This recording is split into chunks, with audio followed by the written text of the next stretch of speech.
अखिल भारतीय मराठा महासंघाच्या वतीनं राजर्षी शाहू महाराजांच्या दुर्मिळ छायाचित्रांबरोबरच त्यांच्या आदेशांचं प्रदर्शन राजर्षी शाहू स्मारक भवनात भरवण्यात आलंय. राजर्षींच्या 151व्या जयंतीचं औचित्य साधून हे प्रदर्शन भरवण्यात आलंय. शहर पोलीस उपअधीक्षक अजित टिके यांच्या हस्ते या प्रदर्शनाचं उद्घाटन करण्यात आलं.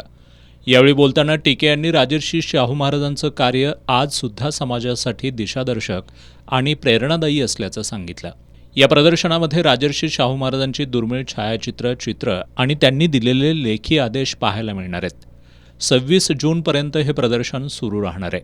प्रदर्शनाच्या उद्घाटनावेळी मराठा महासंघाचे राष्ट्रीय उपाध्यक्ष वसंतराव मुळीक, जिल्हाध्यक्ष शशिकांत पाटील, पणन मंडळाचे उपसरव्यवस्थापक डॉक्टर सुभाष घुले, स्मॅकचे माजी अध्यक्ष सुरेंद्र जैन, मल्हार सेनेचे सरसेनापती बबनराव रानगे, शैलजा भोसले, अवधूत पाटील आदी उपस्थित होते.